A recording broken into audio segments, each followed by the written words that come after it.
Hey, what's going on, everybody? I hope everyone's doing well.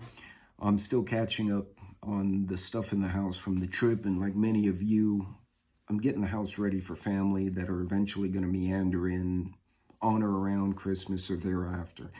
Uh, and I normally set up the Monday night headline news and headlines with a bunch of music and all the other fun bougie stuff. Tonight, I'm not doing that. Actually, I'm going to point out something different, and I'm limited with what I can share, so I'm just gonna, you guys will have to read between the lines, I guess. So during my training class last week, I had the privilege of sitting with a lot of guys and girls who work around the world for my company. Among them were one of the corporate security guys for the Middle East, as well as one guy who used to be IDF, and he's got, family ties to Israel. As well as a couple of guys who were both Russian and Ukrainian, and everyone got along, right? Nobody was being ugly. Actually, they were all quite sad because they're like, it's like U.S. fighting Canada. Like the cultures are very similar. One thing that resonated that I can share, and I have to be, again, careful how I say it, is there were a lot of concerns about people getting motivated to do things that are negative to society. Some may do it on their own, some may do it in a group, or they may do it with prompting. And it won't necessarily be something organized like, 9/11 was Al-Qaeda, and their infrastructure and their contacts, right? You could trace it back to bin Laden and probably to some billionaire somewhere who wanted to screw up the markets and make money, and you can go down various conspiracy holes. But with the recent attack in Paris of an individual attacking German tourists in France, which was silly. Well, it wasn't silly, it killed people, got hurt. They just thwarted a teenager in Vegas who was going to execute an attack on the Christmas celebration or whatever events were going on. Formula One has just left Vegas, so there was something else going on. And that individual wound up getting pinched by the feds, who were on their game, thankfully. And, they did their job, which is what they're supposed to do, and got the guy off the street. We had in Houston an individual who was going to shoot up synagogues, who was a U.S. Naturalized U.S.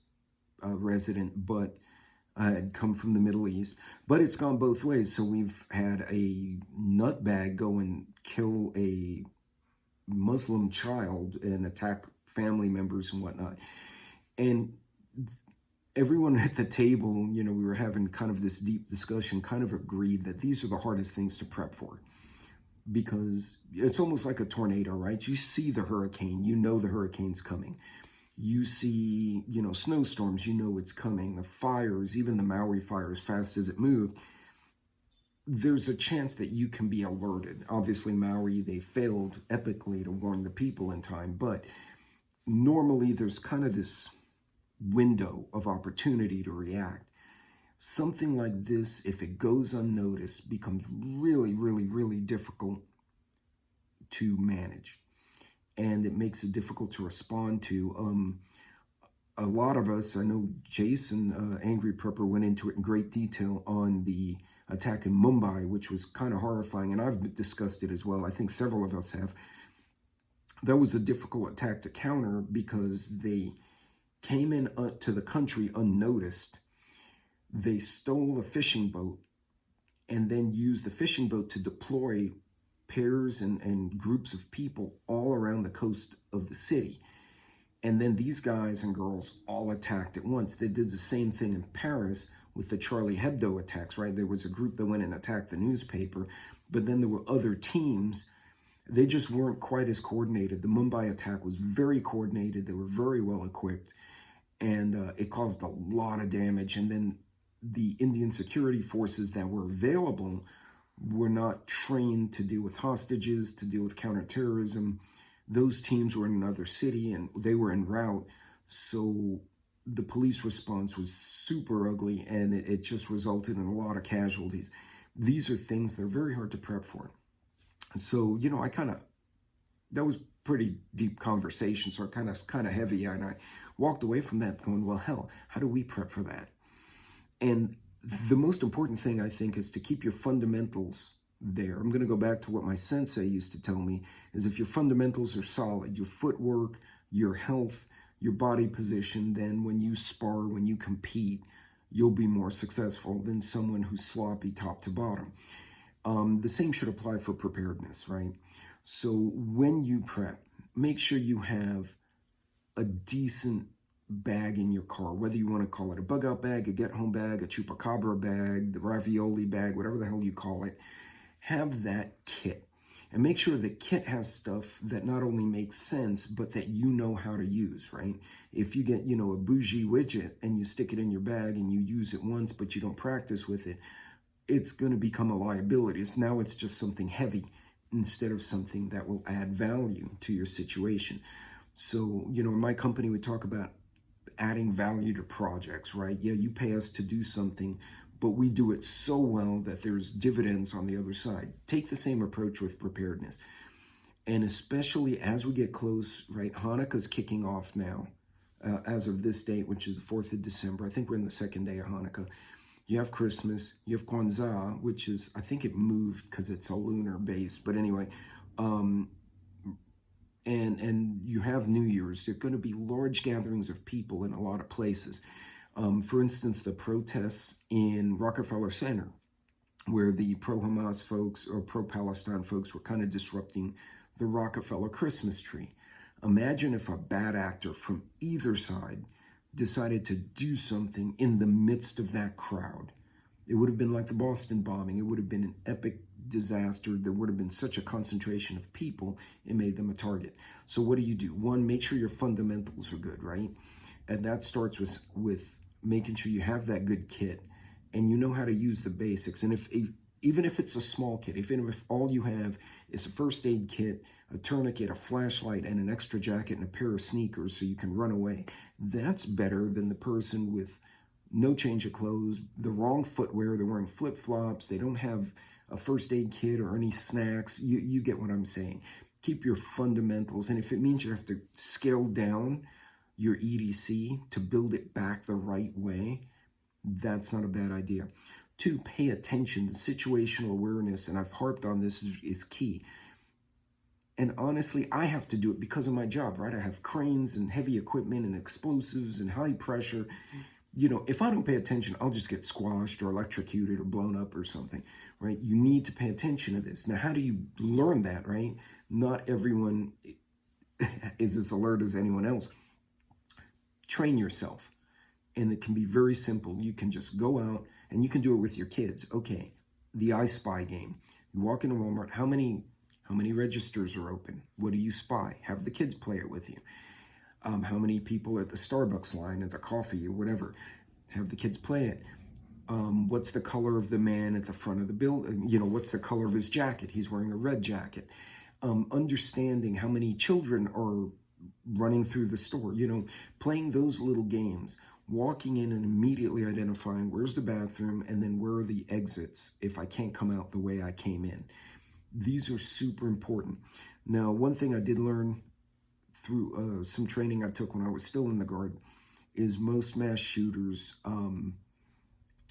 not all of them telegraph their intent, right? Some of them will put it on the internet. I'm going to go on a jihad, or I'm going to go on revenge, or I'm going to do this or that. Not all of them do. Many of them are okay with not surviving. If you notice, the vast majority of mass shooters don't live to tell about why they did what they did. Either they kill themselves or somebody kills them. So you're dealing with people who are not right. That's just, they're going to go and murder a bunch of folks. They're not right. I don't care what you think.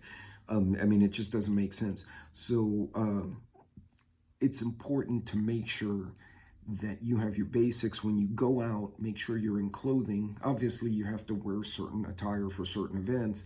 Make sure that you can move in them, that you're comfortable in them, that you don't sacrifice the basic EDCs. I can be in a suit and tie. I will still have a pocket knife and a little flashlight in my pocket. Nobody will see it, but I figured out a way to do it. When I travel through the airports, I still have certain EDC. For the record, as I mentioned on my other live stream, I did lose my pocket knife because I left it in my bag because I forgot, so that was on me. But understanding, keeping to the fundamentals is going to be amazingly important. Folks, as we get closer to the holidays, emotions get high, people get depressed, people self-medicate, people medicate each other. Whatever the case is, it's really important that you guys keep your eyes wide open. Now, as I get caught up with my family and personal business, you're going to start seeing me a little more the way I used to. But until then, ladies and gentlemen, be mindful of what's around you. Watch the headlines. And another thing to watch out for, the financials. I don't think the shopping season is as good as they're trying to puff it up to be. I really don't think so. I think it's ugly. I've been to stores on Black Friday. There was no one there. And you'd say, well, they're buying on Amazon. No, because I went to TJ Maxx, which is kind of a budget store, an economy store where you can get deals. They were packed. But the big stores, the Walmarts, the Targets, the Sam's, other than groceries, people are not buying. I'm going out and people have like 8 Christmas gifts and groceries because they can't afford the damn groceries.